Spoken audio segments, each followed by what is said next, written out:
వెలుగు సువార్త అనే ఆధ్యాత్మిక కార్యక్రమానికి ప్రభు నామములో మిమ్మల్ని అందరినీ ప్రేమతో ఆహ్వానిస్తున్నాం. సిస్టర్ సుల్తాన్ నవీన్ గారు చెప్తున్న వాక్యము మీ అందరికీ దీవెనకరంగా ఆశీర్వాదకరంగా ఉందని మేము ప్రార్థిస్తున్నాం. మీ యొక్క అభిప్రాయాలు సలహాలు యూట్యూబ్ లింక్ ద్వారా మాకు తెలియపరచగలరు. మీలో ఎవరికైనా ప్రార్థన అవసరం ఉన్నట్లయితే స్క్రీన్పై కనిపిస్తున్న మొబైల్ నెంబర్కి మీరు ఫోన్ చేసినట్లయితే మీ కొరకు మేము ప్రార్థన చేస్తాం. ప్రభు మిమ్మల్ని దీవించుగాక. ఈ కార్యక్రమాన్ని చిన్న ప్రార్థన చేసుకుని ప్రారంభించుకుందాం. ప్రేమగల తండ్రి, కృపగల దేవా, మీరు ఇచ్చిన ఈ ప్రోగ్రాం బట్టి మీకు వందనాలు చేసుకుంటాం. సిస్టర్ సుల్తాన్ నవీన్ ఇచ్చిన యొక్క భారాన్ని బట్టి నీకు వందనాలు. ఆమె ప్రయాసతో భారంతో మీ పనిలో వడబడుతుండగా మీ యొక్క రెండంతల అభిషేకంతో నింపి నడిపించబడుతున్నాం తండ్రి. ఈ వాక్యం ఏ ప్రాంతాలకు వెళ్తుందో, ఎంతమంది హృదయాల్లో ప్రభావ వాళ్ళు వింటున్నారో వాళ్ళ హృదయంలో ఆత్మకార్యం జరిగించి ప్రభావ ఒక గొప్ప కార్యం వారి జీవితాలను దీవెనకరంగా చేసి నడిపించబడుతున్నాం తండ్రి. వారి యొక్క జీవితాల్లో ఏ అవసరం జరిగిన తండ్రివి, నువ్వు సమస్తము చూస్తున్న దేవుడు ప్రభావ. ఈ వాక్యం ద్వారా వాళ్ళు బలపరచండి, వాళ్ళ హృదయాలను మార్చండి ప్రభావ. వారి ప్రతి అవసరం మీరు తీర్చబడుతున్నాం తండ్రి. మంచి దినాల్లో నీ యొక్క ఆత్మ ప్రతి ఒక్కరి మీద కుమ్మరిస్తానని సెలవిచ్చారు. ఈ వాక్యం అనేక ప్రాంతాలకు వెళ్తున్నాయో ప్రభావ. నీ యొక్క ఆత్మ కార్యం జరిగించి నీ యొక్క రాజ్యంలో వారు వరసడానికి సహాయం చేసి నడిపించమని, ఈ యొక్క ప్రోగ్రాంని దీవించి ఆశ్రయించమని యేసు నామములో ప్రార్థించి అడిగి వేడుకుంటున్నాం తండ్రి. ఆమేన్.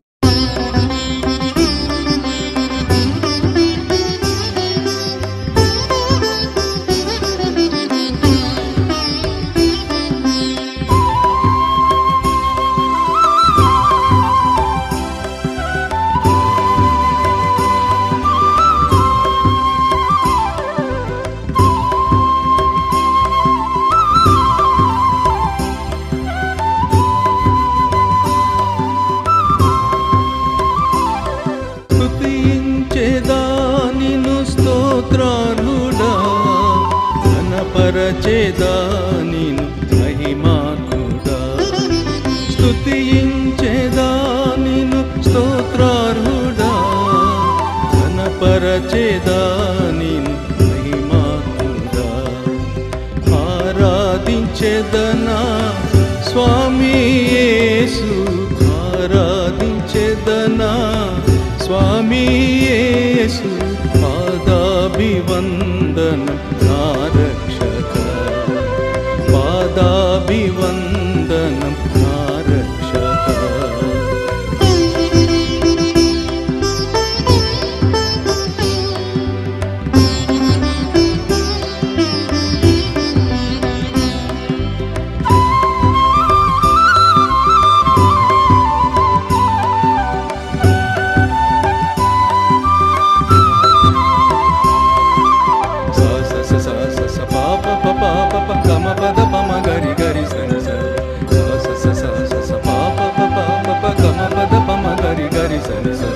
పరిశుద్ధుడు పరిశుద్ధుడనుచు దూత సైన్యములే స్తుతులనరించగా,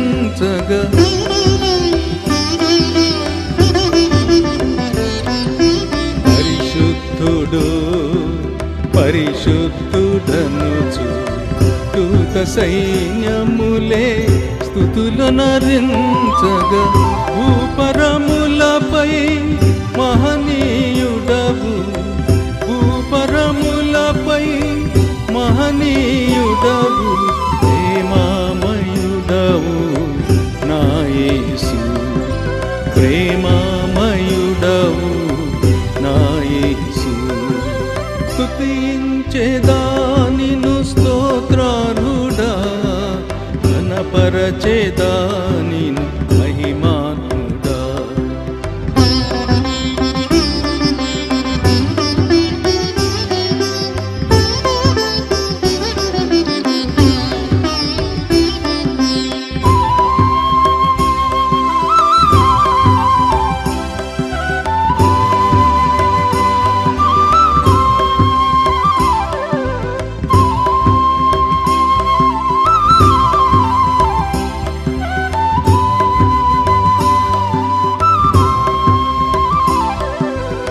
స్తోత్రము స్తోత్రము స్తోత్రం వనుచు పరిశుద్ధులే స్తుతులనరించగా,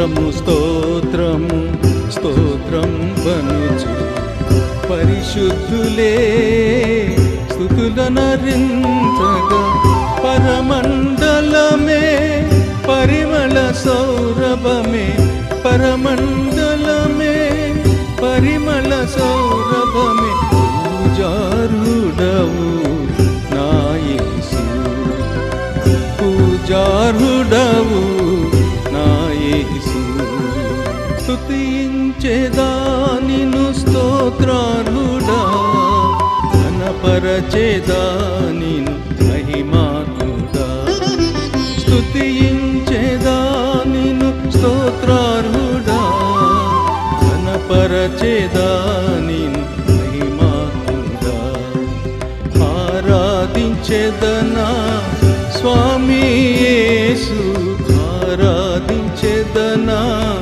స్వామి యేసు పాదాభివందనం నా రక్షక పాదాభివందనం నా రక్షక. హెబ్రీయులకు రాసిన పత్రిక 11వ అధ్యాయంలో 7వ వచనం చదువుతున్నాను. 7-8 వచనాలు. విశ్వాసమును బట్టి నోహు అదివరకు చూడని సంగతులను గురించి దేవుని చేత హెచ్చరింపబడి భయభక్తులు గలవాడై తన ఇంటి వారి రక్షణ కొరకు ఒక ఓడను సిద్ధం చేశాను. అందువలన అతడు లోకం మీద నేరస్థాపన చేసి విశ్వాసం బట్టి కలుగు నీతికి వారసుడాయను. దేవుని వాక్య భాగంలో అనుకున్న తర్వాత నోహు గురించి కొన్ని విషయాలు మాట్లాడాలని ఆశపడుతుంటున్నాను. విశ్వాసం బట్టి నోహు అని రాయబడింది 11వ అధ్యాయం 7వ వచనంలో హెబ్రీయులకు రాసిన పత్రిక. విశ్వాసం బట్టి నోహు అది వరకు చూడని సంగతులను గుర్చి అసలు తన జీవితంలో అటువంటి విషయాలు కానీ అటువంటి సంగతులు కానీ నోహు చూచి ఉండడుతాను అసలు చూచి ఉండడుతాను అటువంటి స్థాయిలో దేవుడు నోహు నిలబెట్టినప్పుడు ఆ విశ్వాసంలో బట్టి ఆ పిలుపుకు లోబడ్డాడు. ఎటువంటి పిలుపు పిలిచాడంటే దేవుడు నోహుని ఆ జనాంగం నుంచి ఆ యొక్క భయంకర మనుషుల నుండి అటువంటి స్థాయిలో నుండి దేవుడు నోహుని ఎలా పిలిచాడంటే అక్కడ అసలు ఆ పిలుపుకు లోబడి నోహు ఓడ చితిసారకు రానుతో ఓడ కట్టడం ప్రారంభించాడు ఆ దినాల్లో. అసలు ఎటువంటి విశ్వాసం నోహులో ఉంటుంది అసలు ఆలోచిస్తే బుర్ర చెడిపోద్ది ఆలోచిస్తే. ఎందుకంటే విశ్వాసాన్ని బట్టి అసలు అది వరకు చూడని సంగతులను గురించి దేవుని చేత హెచ్చరించబడి హెబ్రీయులకు రాసిన పత్రిక 11వ అధ్యాయము 9వ వచనం. నేను ఆ విషయాలని చెప్పట్లేదు, కానీ ఇప్పుడు ప్రస్తుత కాలంలో నోవహు యొక్క విశ్వాసం నేటి సంఘం యొక్క విశ్వాసం నేటి విశ్వాసాల యొక్క విశ్వాసం ఎలా కంపేర్ చేయాలి అసలు. అప్పుడు ఆ దినాల్లో నోహకి ప్రభు దేవుడు ఎటువంటి జ్ఞానాన్ని ఇచ్చాడు, దేవుడు ఏ స్థాయిలో నోహ నిలబెట్టాడు అనే విషయాన్ని మీతో మాట్లాడాలని ఆశపడుతుంటున్నాను. అప్పుడు ఆ నోహు ఓడలకు వెళ్ళిన తర్వాత ఆకాశ తూములు ఇప్పబడ్డాయి. అన్ని వైపులా ప్రచండమైన వర్షం, చుట్టూ నీరు, మధ్యలో చిన్న ఓడ ఎలా ఉంటుంది, కటికి చీకటి బయట ఆకాశపు తూములు ఇప్పబడ్డాయని రాయబడింది గ్రంథంలో. అప్పుడు అసలు నీటి వరదల్లో అసలు మామూలు నీటి వరదలు కాదు, దేశమంతా ప్రపంచమంతా మునిగిపోయింది నీళ్ళతో. ఒక్క ఓడ మాత్రం తన ఓడ మాత్రం అక్కడ నిలబడి అది ఆ నీళ్ళలో నుంచి తేలుకుంటూ వస్తుంది. ఎలా ఉంటుంది నోహు హృదయం ఆలోచించాల్సి. అసలు సమస్త జనాంగాలు అన్నీ తుడిచివేయబడ్డాయి. పురుగులేంటి, మనుషులేంటి, పశువులేంటి, జంతువులేంటి, క్రూర మృగాలేంటి, వారి ఆస్తులేంటి అన్నీ కూడా తుడిచివేయబడ్డాయి. ఒక్క నోహు ఓడ మాత్రం మిగిలింది. అంటే అర్థం ఏంటంటే నోహు ఓడ అనేది క్రీస్తు రక్షణకి గుర్తు. క్రీస్తు రక్షణ అనేది సామాన్యమైనటువంటిది కాదు. ఆయన శిలువ మీద ప్రభు తను ఎలా చెల్లించాడంటే తన రక్తాన్ని, అది సామాన్యంగా ఒక మానవుడు తలంచేది కాదు. దానికోసం జీవితాలు ప్రభువు దాసోహమయ్యాయి. ఆ ప్రేమను తలంచుకొని కఠినాత్ములు కరిగిపోయారు, దుష్టులు దుర్మార్గులు నేలకు ఒరిగిపోయారు. ఆ ప్రేమను తలంచుకొని ఆ ప్రేమ ముందు ఎవరు నిలబడలేకపోయింది ఈ లోకం. దైవకుమారునికి శిలువ ముందు కఠినాత్మ హృదయాలు, రాళ్ళ వంటి హృదయాలు కూడా కరిగిపోయాయి. అటువంటి ప్రేమను ప్రభు ఆయన తన కుమారుడు యేసుక్రీస్తు ప్రభు ద్వారా ప్రభు ఈ లోకానికి అందించాడు. ఆయన ఆ శిలువ ప్రేమను కనుక ఒక హృదయం తెలుసుకుంటేనే వారి జీవితాలు ధన్యవతి, లేకపోతే చాలా భయంకరమైనటువంటి స్థితి ఆలోచించగలిగితే కనుక. అక్కడ ఆకాశ తూములు ఇప్పబడినప్పుడు తన అంతరంగ పరిస్థితి ఏ విధంగా ఉంటుందో ఒకసారి ఆలోచించుకోవాలి. తనకి విశ్వాసం ఏ విధంగా ఉంటుంది. విశ్వాసమును బట్టి కలుగు నీతికి వారసుడాయను అని రాయబడింది. విశ్వాసాన్ని బట్టి కలుగు నీతి. తన విశ్వాసం అప్పుడు ఎంత విశ్వసించాడో దేవుణ్ణి, నీతికి వారసుడయ్యాడు అంటాడు ప్రభు నోహ గురించి. ఈ తరము వారిలో నువ్వే నీతిమంతుడే, నోహ మాత్రమే నీతిపరుడై ఉండేది చూచాడు ఆయన. నోహను మాత్రమే అక్కడ ఆ జనాంగంలో నుంచి, హానోకులో నుంచి, ఆ జనాంగంలో నుంచి నోహను ప్రభు ఏర్పాటు చేసుకుని ఆయన ఈ తరం వారిలో నీవే నీతిపరుడై ఉండేది చూసి అని ఒక భాగం ఏముంటుంది. దేవుడు ఆయన ఎంతో ఆయన కృప ఎటువంటి కృపను అనుగ్రహించాడంటే దాన్ని ఏంటి నోహకి అటువంటి దేవుని దృష్టిలో నోహకు కృప పొందినవాడాయను బైబిల్ గ్రంథంలో ఆదికాండంలో రాయబడి ఉంది ముందు భాగాల్లోనే. ఎటువంటి కృప అనేది నోహ కాలంలో ప్రారంభమైంది. కృప అనేది క్రీస్తు దగ్గర ప్రారంభమైంది, అది వేరే భాగం. కానీ నోహ దగ్గర పాత నిబంధన గ్రంథంలో కృప అనేది నోహ కాలంలో ప్రారంభమైంది. కృప అనేది ఈ కృప ద్వారా నోహ తప్పించబడ్డాడు. అదే సత్యాన్ని రోమీయులకు రాసిన పత్రికలో 6వ అధ్యాయంలో 5వ అధ్యాయంలో నీతి ద్వారా కృపయు అని రాయబడింది. నీతి ద్వారా కృపయు. ఎఫెసీ రాసిన పత్రిక 4వ అధ్యాయంలో విశ్వాసము జ్ఞానమును. తర్వాత రోమీయులకు రాసిన పత్రిక 5వ అధ్యాయంలో విశ్వాసం ద్వారా నీతిమంతుడిగా తీర్చబడి అని రాయబడింది. పేతురు రాసిన పత్రిక 2వ అధ్యాయం 1వ వచనంలో రాయబడింది ఆయన అమూల్యమైన ఆ నీతిని బట్టి విశ్వాసం పొందిన వారికి అని రాయబడింది. ఈ వాక్య భాగాలు ఈ పత్రికలు ఎందుకు పొందికగా అమర్చబడ్డాయి ఒక వాక్య భాగాల్లో? నీతి ద్వారా కృపయు, నీతి ద్వారా లేకపోతే అదేంటి ఆయన కృప ద్వారా జ్ఞానమును, ఆయన రక్తం మీద విశ్వాసం ద్వారా నీతి. ఇలాగా ఈ వాక్య భాగాలు ఈ పత్రికల్లో దేవుడు ఇంత చక్కగా చేర్చాడంటే అర్థం ఏంటంటే అది పాత నిబంధన గ్రంథంలో పాత నిబంధన భక్తులు ఏ విధంగా దేవుని కృపను పొందుకున్నారో అనే సత్యం కూడా ఇందులో ఇమర్చబడి ఉంది. సత్యం అది. ఒక వాక్య భాగంలో చిన్న వాక్య భాగం ఉందంటే ఎందుకో అనుకుంటాం మనం. ఒక భక్తుని యొక్క పేరు జీవగ్రంథంలో రాయబడిందంటే ఎందుకు ఈ యొక్క పేర్లన్నీ వంశావళి క్రమం ఎందుకు రాయించాడు దేవుడు అని ఒకప్పుడు చదవటానికి ఇష్టం ఉండేది కాదు. కానీ ఇప్పుడు ఒక్క మాటలోనే ఉంది ఆ ప్రభు యొక్క జీవం అనేది. ఇది జీవగ్రంథం. ఈ జీవగ్రంథంలో ఎన్నో దాచబడి ఉన్నాయి అనే విషయాన్ని మనం జ్ఞాపకం చేసుకోవాలి. ఆ యొక్క నీరు భూమి మీద కృమ్మరించబడినప్పుడు వర్షం అసలు ఎలా ఉంటుందంటే అసలు అంతరిక్షమ ఓదింటి 45వ అధ్యాయం ఏషియాలో ఒక రాయబడింది ఏంటంటే ఆకాశ మండలము నీతిని కురిపించినట్టు అంతరిక్షమా మహావర్షాన్ని కురిపించుము. భూమి నెరలు వీడ్చి రక్షణ ఫలించినట్లు భూమి నీతిని మొలిపించునుగాక. ప్రభువా, ఎందుకంటే ఈ వాక్య రిఫరెన్స్ దేని గురించి రాయబడిందంటే ఆకాశ మండలం అంతరిక్షమా ఆకాశ మండలము నీతిని కురిపించిందంటే అసలు కొత్త నిబంధనకు వచ్చేపాటికి ఆకాశ మండలాలు తెరువబడ్డాయి. ఆకాశ మండలాల్లో నుంచి నీతి కుమ్మరించబడింది యేసుక్రీస్తు ప్రభు ద్వారా. భూమిలో నుండి సత్యం మొలిచింది, ఆకాశంలో నుంచి నీతి కుమ్మరించబడింది. లేకపోతే భూమిలో నుంచి సత్యం మొలిచింది అంటే అర్థం ఏంటంటే అటువంటి కృపామయుడు ఆయన పరలోక ద్వారాల గుండా ప్రభు, అంతరిక్ష ద్వారాల గుండా, ఆకాశ మండలాల గుండా ప్రభు ఈ లోకానికి దిగొచ్చాడు. ఆయన ఆ హృదయం అది ఎప్పుడు తెలుసుకుంటారంటే ఒక వ్యక్తి క్రీస్తుని నువ్వు గ్రహించుకున్నప్పుడే తెలుసుకుంటారు, లేకపోతే తెలుసుకోలేరు. దేవుని వాక్యం ఎప్పుడు హృదయంలో నిలబడి ఉంటుందో, పరిశుద్ధాత్మని యొక్క స్పర్శ ఒక హృదయంలో ఎప్పుడు నిలబడి ఉంటుందో, వాక్యం చేత ఆ హృదయం ఎప్పుడు సంధించబడుతుందో, క్రీస్తు యేసు యొక్క రక్తం ఒక హృదయంలో ఏ విధంగా వేదన పడుతుందో, ఒక హృదయంలో ఆత్మ యొక్క అభిషేకము హృదయాంతరంగంలో ఏ విధంగా నూతనపరుస్తూ వస్తాడో ప్రభు, వీటన్నిటి మీద సేవ అనేది వీటి మీద ఆధారపడి ఉంది. సేవని దేవుడు ఊరకనే వ్యక్తికి ఇవ్వలేదు. మన జీవితాన్ని ప్రభు సన్నిధిలో ఎన్నో విషయాల్లో త్యజించుకోవాలి. మనం ఎన్నో విషయాల్లో ఎంతో సమయాన్ని ప్రభుత్వం జీవించాలి. ఒక వ్యక్తి జీవితంలో ఒక హృదయాన్ని ప్రభు ఎప్పుడు పరిశీలిస్తాడంటే ప్రసంగి చదివితే అర్థం అవుద్ది.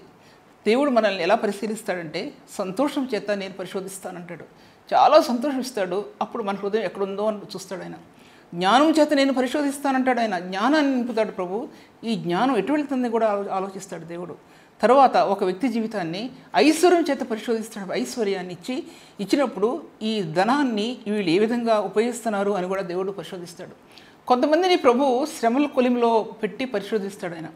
శ్రమల కొలిమిలో ఒక వ్యక్తి పరిశోధించబడినప్పుడు ఆ హృదయం ఎలా ఉంటుంది అని కూడా ఆయన చూస్తాడు. ఆయన తప్పకుండా చూస్తాడు. ఒక వ్యక్తి జీవితంలో శ్రమలు అనుభవిస్తున్నప్పుడు తన హృదయం ఏ విధంగా ఉంది అప్పుడు పరిశోధిస్తాడు ఒక హృదయాన్ని. అప్పుడు ఆయన తన సేవ ఫలాన్ని ఇవ్వాలని ఆశిస్తాడు. ఆయన తన సేవలో ఫలాన్ని, ఆత్మ సంబంధమైన ఫలాన్ని ఆ వ్యక్తికి ఇవ్వాలని ప్రభు ఆశిస్తాడు. రోమీయులకు రాసిన పత్రిక 6వ అధ్యాయం ఆఖరి భాగంలో దేవునికి మీరు దాసులైనందున, పాపం నుండి మీరు విమోచించబడి దేవునికి దాసులైనందున పరిశుద్ధత కలిగి ఉంటే మీకు ఫలం ఏ విధంగా ఈ ఫలం ఉందో, ఈ ఫలం అంతరాత్మలో సేవా జీవితంలో ఈ ఫలం ఆత్మకి ఇవ్వబడుతుంది. ఆత్మకనుక ఈ ఫలం ఇవ్వబడకపోతే ఆ వ్యక్తి సేవా జీవితంలో రాణించడానికి అది సాధ్యపడదు అనే విషయాన్ని మరలా మీకు జ్ఞాపకం చేస్తుంటున్నాను.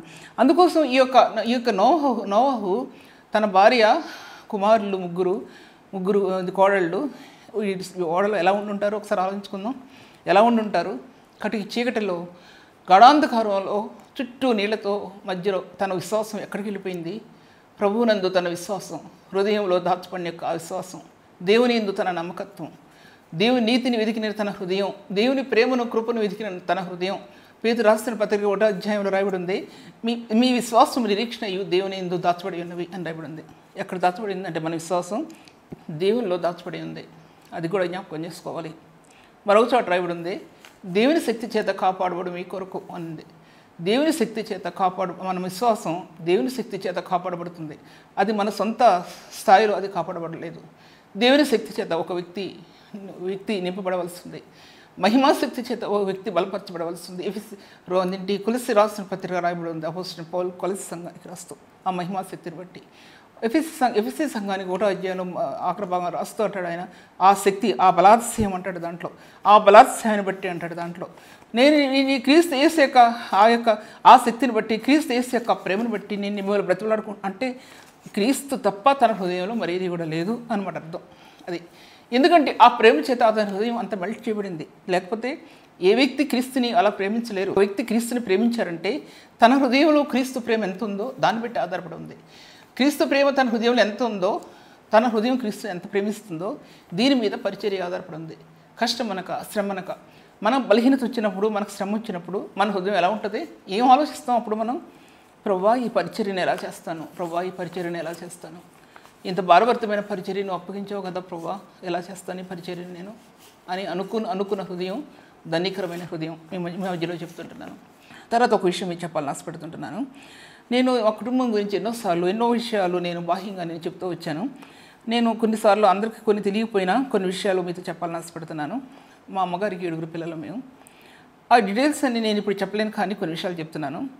మా అమ్మగారి యొక్క ఉన్నతమైన స్థాయి, అన్ని ఆస్తులు అంతరించిపోయాయి. తర్వాత ఎన్నో 100 ఎకరాల పొలాలు పోయినాయి, గోడలు మాత్రం మిగిలినాయి, దివాణాలు గోడలు మాత్రం మిగిలినాయి. మా నాన్నగారు పోలీస్ ఆఫీసర్ అని చెప్పాను. ఆయన యొక్క నిరంకుశత్వం, ఆయన యొక్క కోపం, ఆయనలో ఉన్నటువంటి దౌర్జన్యం, క్రైస్తవ మతం మీద ఆయనకు ఉన్నటువంటి ద్వేషం ఎన్నో, వాటన్నిటిలో నుంచి 7 పిల్లల్ని ప్రభు ఎలా తప్పించాడంటే తల్లిని అలా తప్పిస్తూ వచ్చాడు. అలాగే మా జీవిత విధానంలో చూస్తే ఈ 7 పిల్లల్లో కూడా, అంటే నేను రెండో దాన్ని, 7 కూడా క్రీస్తు యొక్క రక్షణ ప్రకాశించిందని చెప్పాలి. క్రీస్తు యేసు యొక్క రక్షణ యొక్క సౌభాగ్యం ప్రకాశించిందని చెప్పాలి. ఎన్నో అంతరించిపోయాయి, ఆస్తులు అంతరించిపోయాయి, డబ్బు ఏమైపోయింది, వెండి బంగారు వస్తువులన్నీ కూడా తీసుకు పాడు చేసేసారు మా డాడీ. ఎన్నో 100 ఎకరాల పొలాలు అమ్మేశారు. ఆ విధంగా తన ఆస్తి అంతటిని కూడా ఆయన చెడు అలవాట్లకి పాడు చేసేసారు. అటువంటి సమయంలో శూన్యం, ఏమీ లేదు. కుటుంబాలు ఎలా పైకి వస్తాయో కూడా తెలియనటువంటి పరిస్థితి. అటువంటి పరిస్థితి ఇటువంటి కుటుంబాలని ప్రభు ఎలా పైకి తీసుకోవాలి? శూన్యం. ఎలా అంటే చీకటి, ఎటు చూసినా చీకటి, ఎటు చూసినా అంధకారమే. అటువంటి సమయంలో ఆ కృప అంటే ఏంటంటే అది ఆ కృప అంటే, ఆ కృప హృదయానికి ఎలా విస్తరించిందంటే, కుటుంబం మీద ఎలా పడిందంటే, కుటుంబం మీద ఆ రేణువులు ఎలా పడ్డాయంటే, కుటుంబం మీద ఆ మహిమయుక్తమైన రేణువులు ఎలా పడ్డాయంటే, దేవుడు ఎలా జ్ఞాపకం చేసుకున్నాడో ఒక్కొక్కళ్ళని ప్రభు లేవనెత్తిస్తాడు. దేవుడు లేవనెత్తడం మాత్రమే కాదు, ఆ పరిచర్యలో నిలబెట్టాడు. పరిశుద్ధుడైనటువంటి ప్రభు తన పరిశుద్ధమైనటువంటి రక్తం చేత విమోచించడం మాత్రమే కాకుండా తన పరిశుద్ధ పరిచర్యను ప్రభు అప్పగించాడు ఆయన ఆ పరిచర్య చేయడానికి. ఇది గొప్ప భాగ్యంగా ప్రభు ఆత్మలకి స్వాస్థ్యంగా ఇచ్చాడు. ప్రభు ఏం తక్కువ చేయకుండా ప్రభు నిలబెట్టాడు ఆయన. అటువంటి దేవుడు, ఆ దేవుడని అప్పుడు అనుకున్నాను నేను మా నాన్నగారితో పడే శ్రమలే చాలా ఎక్కువ అనుకున్నాను. మా నాన్నగారితో పడే శ్రమలే చాలా ఎక్కువ. ప్రభువా ఈ శ్రమల నుంచి నువ్వు ఎలా తప్పిస్తావు అనుకునేదాన్ని ఆ వయసులో. తర్వాత వివాహం అయిపోయింది. అన్నీ చెప్పలేను కాబట్టి నేను డీటెయిల్గా ఇప్పుడు చాలాసార్లు చెప్పాను కాబట్టి ఒక మాట చెప్తున్నాను. వివాహం అయిపోయింది, నేను గల్ఫ్ వెళ్ళిపోయాను. గల్ఫ్ వెళ్ళిపోయిన తర్వాత పిల్లల పుట్టడం జరిగింది. అప్పుడు అర్థమైంది పిల్లల్ని పెంచడం ఎటువంటి కష్టమో, పిల్లల్ని లోకంలో పెంచడం ఎటువంటి కష్టమో అప్పుడు అర్థమైంది నాకు. ఈ లోకం రాజ్యపట్ట కాదు. ఈ లోకం భయంకరమైనటువంటి రాళ్లతో నింపబడినటువంటి కఠినమైనటువంటి భయంకరమైన ప్రదేశం ఈ లోకం యొక్క జీవితం. ఈ లోకంలో ప్రభు యొక్క కృప ఆత్మకు అందుతేనే ఈ కటికి నేలల్లో పడి మనం ప్రభు యొక్క కృపను అందుకుని మనం నడవగలం, కానీ లేకపోతే మనం నడవలేము అని చెప్తున్నాను. ఈ లోకంలో ఉన్నటువంటి స్థాయి ఎటువంటిదంటే చాలా భయంకరమైనటువంటిది. ప్రభువుని ఎరిగినటువంటిది కాదు ఈ లోకం, క్రీస్తుని చూచినటువంటిది కాదు ఈ లోకం. క్రైస్తవ జనాంగం కొంతమంది మాత్రమే ప్రభుని చూశారు. ఆ ప్రభు యొక్క కృప కోసం ఎవరైతే ప్రాకులాడతారో వారు క్రీస్తుని ఎరిగినటువంటి వాళ్ళు. అప్పుడు అర్థమైంది ఈ లోకంలో పిల్లలు పెంచడం అంటే ఏంటో, శ్రమ అంటే ఏంటో, కష్టం అంటే ఏంటో. వాళ్ళు పిల్లలు యవనస్తులైన తర్వాత నా భర్త చనిపోయిన తర్వాత అప్పుడు ఇంకా అర్థమైంది శ్రమ అంటే ఏంటో, బాధ అంటే ఏంటో, దుఃఖం అంటే ఏంటో, చీకటి అంటే ఏంటో, చీకటి ఎలా కమ్మేసిందో, అంధకారం ఎలా కమ్మేసిందో, అంతరంగం చుట్టూ కమ్మేసింది. కానీ అంతరంగంలో ఆయన మహిమ ఏంటో ఆత్మకు అర్థమైంది. ఆయన మహిమ కలిగిన ప్రకాశత ఏంటో ఆత్మకు అర్థమైంది. ఆ బలాత్సయం ఏంటో ఆత్మకు అర్థమైంది. ఆ శక్తి ఏంటో ఆత్మకు అర్థమైంది. లేఖనాల యొక్క ప్రత్యక్షత ఏంటో ఆత్మకు అర్థమైంది. లేఖనాలలో ఉన్న క్రీస్తు ఏంటో ఆత్మకు అర్థమైంది. ఆ సమయంలో ప్రభువా నీ పరిచయం ఎలా చేస్తాను నేను, ఇంకా ప్రభువా నీ పరిచయం ఎలా చేస్తాను ప్రభువా నేను, అయిపోయింది నా పరిచర్య, నీ పరిచర్య అంతా కూడా. ప్రభువా నీ పరిచర్య నేను చేయలేను ఇక నేను, ఎందుకంటే నేను బయటికి వెళ్ళలేను, నన్ను వెళ్ళేవారు ఎవరు కూడా లేరు. పిల్లలు వాళ్ళ చదువులు వాళ్ళు జాబ్స్లో వాళ్ళు ఉంటారు, నన్ను ఎవరు తీసుకెళ్తారు ప్రభువా బయటికి అనుకున్నాను. ప్రభు తెరిచిన ద్వారం అత్యున్నతమైన ద్వారం, ప్రభు తెరిచిన ద్వారం ఈ స్వార్థ ద్వారం. ఈ స్వార్థలో ప్రభుని గురించి చెప్పడానికి, పరిశుద్ధుడైన క్రీస్తు ప్రభుని గురించి చెప్పడానికి అత్యున్నత మార్గాలు ప్రభు తెరిచినటువంటి దేవుడు ఆయన. ఆ దేవుడు ఆయన. అటువంటి దేవునిలో నా అంతరాత్మ ఆనందిస్తుందని మీ మధ్యలో నేను చెప్తుంటున్నాను. నేను దేని నుంచి దేంట్లోకి వచ్చానంటే, ఇప్పుడు నోహ దగ్గర నుంచి దీంట్లోకి వచ్చాను. నోహ కటికి చీకట్లో అంధకారంలో ఆ ఓడ నడుస్తున్నప్పుడు ఇతను ఏమని అనుకుని ఉంటాడు, తను ఏం తలించి ఉంటాడు, తను ఒకసారి మనం ఆలోచించుకోవాలి. అటువంటి దాంట్లో నుంచి అంటాడు ప్రభు, హెబ్రీ రాసిన పత్రికలో అపోస్తలుడైన పౌలు విశ్వాసాన్ని బట్టి తన నీతికి వారసుడయ్యాడు. విశ్వాసాన్ని బట్టి నీతికి వారసుడయ్యాడు. మనం ప్రభువునందు విశ్వాసం ఉంచుతున్నామంటే నీతికి వారసులం కావాలి, పాపానికి కాదు వారసులు అయ్యేది. పాపాన్ని స్వతంత్రించుకోకూడదు, నీతిని స్వతంత్రించుకోవాలి. మన హృదయంలో నీతి ఉంటే నీతిని స్వతంత్రించుకుంటుంది. మన హృదయంలో పరిశుద్ధత ఉంటే నీతిని స్వతంత్రించుకుంటుంది. మన హృదయంలో పాపం ఉంటే పాపాన్ని స్వతంత్రించుకుంటుంది. మన హృదయంలో ఎటువంటి కణాలు ఉన్నాయో అపవిత్రమైన కణాలు అవి స్వతంత్రించుకుంటాయి. కానీ మన హృదయంలో క్రీస్తు నీతి ఉంటే నీతిని స్వతంత్రించుకుంటుంది. నీతి కొరకు ఆకలి దప్పులు గల వారు ధన్యులు, వారు తృప్తిపరచబడతారని చెప్పబడింది వాక్యం. అటువంటి నీతిని ప్రభు కల్వరి శిలువ మీద తన ప్రాణం పెట్టడం వలన ఒక వ్యక్తికి అనుగ్రహించాడు ప్రభు అనేది. అటువంటి నీతిని ప్రభు ఆయన నోహ కాలంలో తన నీతిని బయలుపరిచాడు. ఆయన నోహ ద్వారా తన నీతిని బయలుపరిచాడు. అబ్రహాము ద్వారా తన నీతిని బయలుపరిచాడు. హానోకు ద్వారా తన నీతిని బయలుపరిచాడు. ఎందుకంటే ఈ నీతి ఆ ఆదిమ కాలం పురుషుల్లో, ఆ ప్రవక్తల్లో ఆ ప్రపంచం కట్టబడాలని ప్రభు ఆశించాడు. ఆయన ప్రపంచం ఆదిమ కాలంలో అప్పుడు పాపము కయీను ద్వారా ఎలా విస్తరించిందో, భయంకరమైనటువంటి పాపము విస్తరించింది కయీను ద్వారా. చాలా భయంకరమైన పాపం విస్తరించింది. బైబిల్ చదివిన వాళ్ళకి అర్థం అవుద్ది. ఆ జనాంగాన్ని నశింపజేయడానికి దేవుడు 6వ అధ్యాయంలో ఎంతోమందిని నాశనం చేసి పడేశాడు దేవుడు. ఆ నోహ కాలంలో ఒక నోహన్ని నీతిమంతుడు ఏంటో చూసి మీద వారిని అందరినీ నాశనం చేసి పడేశాడు దేవుడు. ఎందుకంటే అంత భయంకరమైన పాపం లోకంలో ఎలుబడి చేసింది. కానీ మన హృదయం దేన్ని బట్టి ఏది ఆశిస్తామో దాన్ని బట్టి మనకు ఆత్మక ఫలం ఉందనే విషయాన్ని జ్ఞాపకం చేసుకోవాలి. కానీ విశ్వాసాన్ని బట్టి కలుగు నీతికి అబ్రహాం వారసుడయ్యాడు. తర్వాత అబ్రహాంకి ఇచ్చినటువంటి ఆశీర్వాదం ఏంటంటే, హానోకు ఇచ్చినటువంటి ప్రభు జ్ఞానాన్ని, ఏ జ్ఞానాన్ని ప్రభు ఉపదేశించాడో అది మనకు తెలియదు. 360 సంవత్సరాల పైన తనతో నడిచినప్పుడు, దేవునితో నడిచినప్పుడు, ప్రభుతో నడిచినప్పుడు తను అసలు ఎటువంటి జ్ఞానాన్ని దేవుడు హానోకు ఇచ్చాడో అది తెలియదు. ఎందుకంటే ఈ ప్రపంచ దేశాలు కట్టబట్టడానికి అప్పుడు పెలీగు టైంలో దేశాలు విభాగించబడ్డాయి, రాష్ట్రాలుగా విభాగించబడింది రాయబడింది ఆదికాండంలో. అప్పుడు విభాగించబడినప్పుడు అది ఎప్పుడంటే 10వ అధ్యాయంలో కూడా రాయబడింది, ఆదికాండం 10వ అధ్యాయం. అప్పటికి జలప్రళయం అయిపోయింది. జలప్రళయం తర్వాత నోహ కుమారులు భూమి దిగిన తర్వాత దేవునికి బలర్పిస్తారు. దాని తర్వాత అధ్యాయంలో రాయబడింది. ఏమని రాయబడిందంటే, అప్పుడు షేము, హాము, యెఫెత్ అని ముగ్గురు నోహ కుమారులు వాళ్ళు బైబిల్ గ్రంథంలో ఉంది.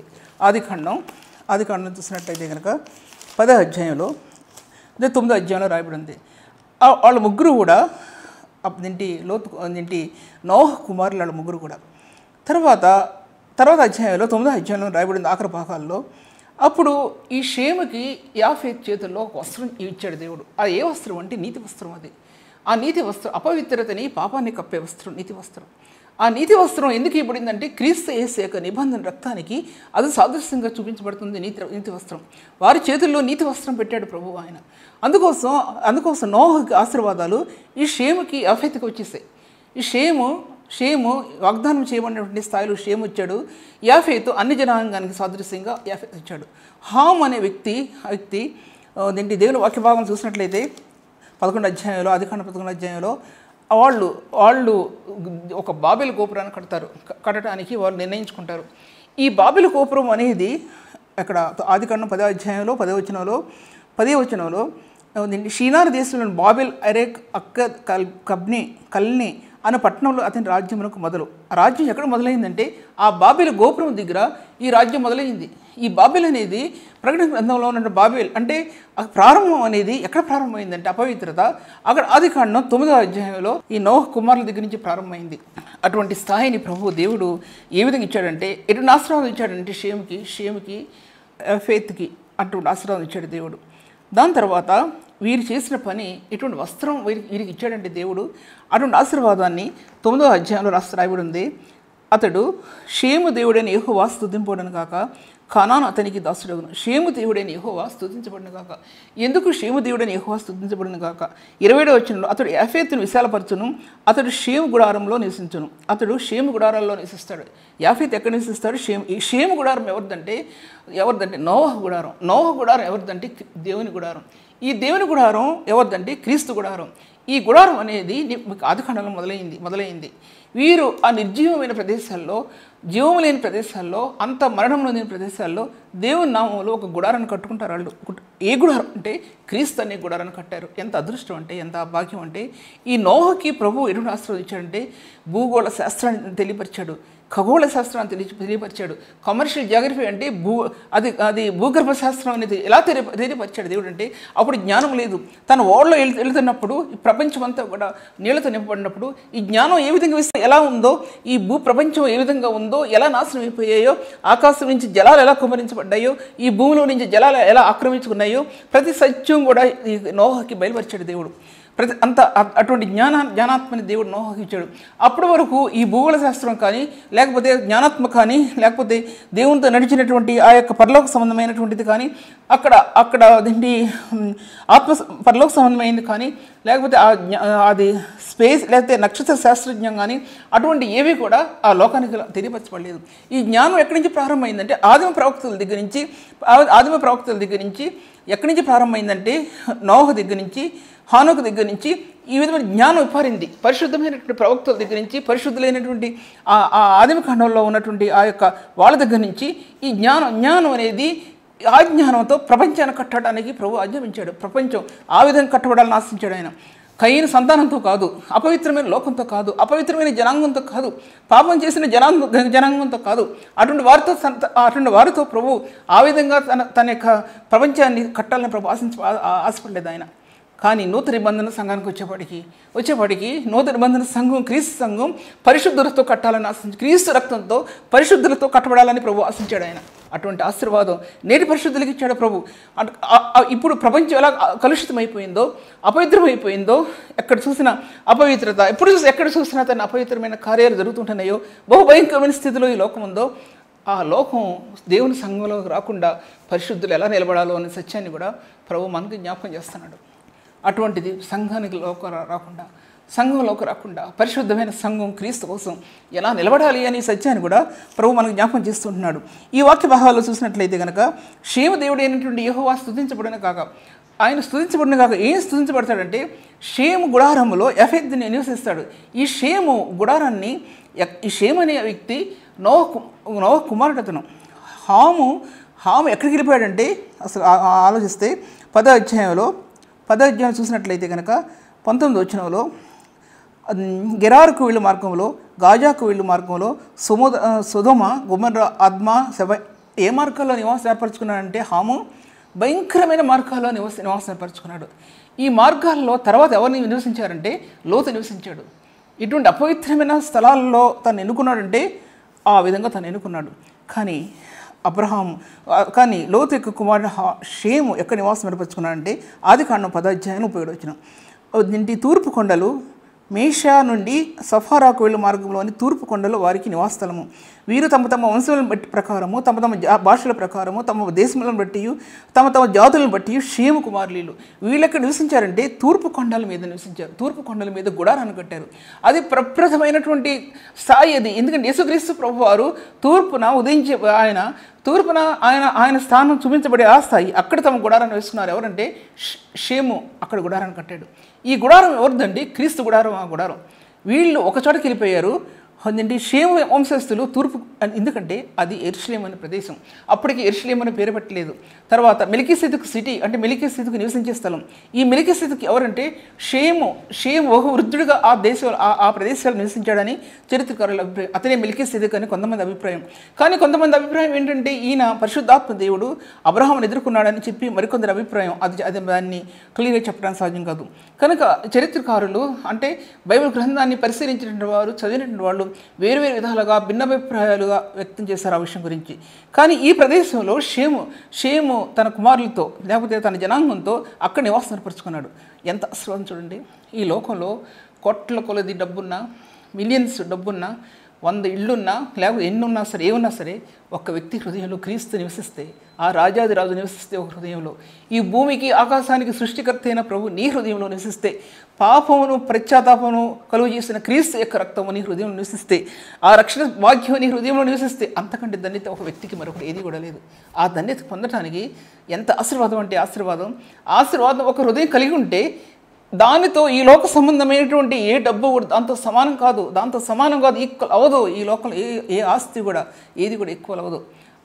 అది కనుక ఒక హృదయంలో ఉంటే కనుక ఆ హృదయం ఎలా ఉంటుందంటే, ఆ ప్రేమ హృదయంలో ఉంటే కనుక ఆ హృదయం తన పిల్లల పట్ల కానీ, తన భర్త పట్ల కానీ, లేకపోతే పనిచేసే వారి పట్ల కానీ, తన మీద ఆధారపడిన వారి పట్ల కానీ, అసలు తమ పిల్లల్ని ఎలా ప్రేమిస్తారో వాళ్ళని కూడా ఎలా ప్రేమించగలరు.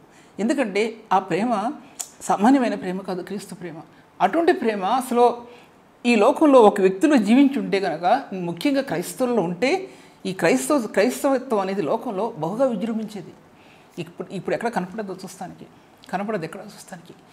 ఈ యొక్క ఆ దినాల్లో హాము ఏ విధంగా చెడులోకి వెళ్ళిపోయాడో, చెడు ప్రదేశాలకు వెళ్ళిపోయాడో, చెడులో నివాసం ఉన్నాడో, ఇన్ని వేల సంవత్సరాలు గడిచిపోయినప్పుడు ఇప్పుడు నేటి క్రైస్తవత్వానికి ముందు నేటి లోకం ఈ చెడుతో ఎంత నింపబడి ఉందంటే, ఎంత అపవిత్రతతో నింపబడి ఉందంటే, అసలు మనకు చాలా విషయాలు తెలియవు, ఎన్నో విషయాలు తెలియవు. ఏదో టీవీ దగ్గర ఒకటి చూస్తాం మనం. ఈ భయంకరమైన లోకంలో ఏం జరుగుతుందో కూడా నాకు అసలు ఏం తెలియదు చెప్పాలంటే. ఆ స్థితిలో నేను ఉంటాను. ఏదైనా ఒక న్యూస్ తప్పితే నాకు సామాన్యంగా నాకు ఏమీ కూడా తెలియదు. కానీ బైబిల్ బట్టి చూస్తే కనుక ఎంత భయంకరంగా ఉంది ఈ లోకం ఈ దినాల్లో. కానీ వీటి మధ్యలో నిలబడింది ఏంటంటే క్రీస్తు ప్రేమ నిలబడింది. పరిశుద్ధుడైన క్రీస్తు నిలబడ్డాడు.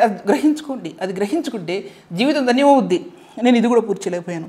ఎందుకంటే యెఫెతు ఎక్కడ ఉన్నాడంటే సముద్ర తీరం మందలి జనములు వ్యాపించే. ఎక్కడంటే 10వ అధ్యాయం 5వ వచనం, వీరి నుండి సముద్ర తీరం నుండి జనములు వ్యాపించను. అక్కడ యాఫెతు నివాసం ఏర్పరచుకున్నాడు. అంటే అన్ని జనాంగంలో క్రీస్తు ఉదయించడానికి అతని చేతిలో ఉన్న నీతి వస్త్రం, షేము చేతిలో ఉన్న నీతి వస్త్రం, అది క్రీస్తుని చూపిస్తున్నప్పుడు ఆ ఆశీర్వాదం నోవహు నుంచి ఈ 2 జనాంగాలకి ప్రభు ఇచ్చాడు. ప్రభు అందుకోసం దేవుడు ఈ వాక్యాన్ని ఆశీర్వదించను గాక.